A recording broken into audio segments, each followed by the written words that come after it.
भारतीय सभ्यता के इतिहास में सबसे बड़े अनसुलझे रहस्यों में से एक यह है कि प्राचीन काल की सबसे प्रगतिशील सभ्यता, जिसे हड़प्पा के नाम से जाना जाता है, आखिर उसका पतन कैसे हुआ और 1700 ईसा पूर्व में उस सभ्यता के उजड़ जाने के बाद उसके लोग कहां गए, आखिर क्या हुआ उनके साथ।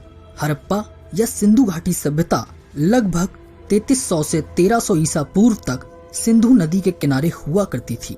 उस सभ्यता के लोगों को योजनाबद्ध तरीके से बड़े बड़े शहर बसाने में महारत हासिल थी।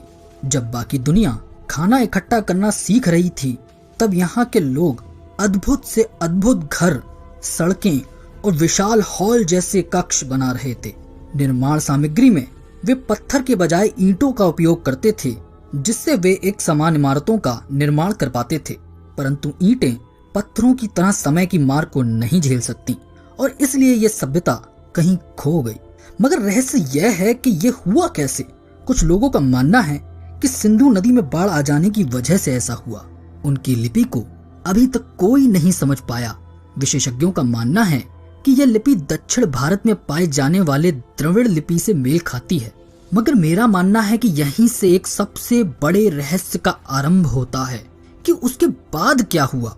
हड़प्पा सभ्यता का पतन 1900 ईसा पूर्व में शुरू हुआ और 1300 ईसा पूर्व तक वह पूरी तरह से गायब हो गई। अचानक 700 ईसा पूर्व में एक बिल्कुल अलग भारत दिखाई दिया, जिसका केंद्रीय धर्म हिंदू था और संस्कृत जैसी उन्नत भाषा थी। बिल्कुल अलग और उन्नत निर्माण तकनीक थी, अनोखी और अपने समय से आगे ज्ञान से परिपूर्ण वैदिक किताबें थीं। और ये सभ्यता सिर्फ सिंधु नदी पर ही नहीं बल्कि पूरे भारत में फैली थी।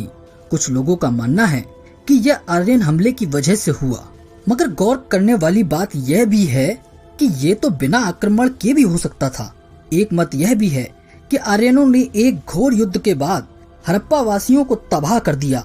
इस मत का आधार मोहनजोदारो से मिले छत विच्छत नरमुंड हैं, परंतु और जांच पड़ताल के बाद यह पता चला कि यह नरमुंड समय की मार पड़ने की वजह से छत विच्छत हुए हैं, न कि हिंसा से।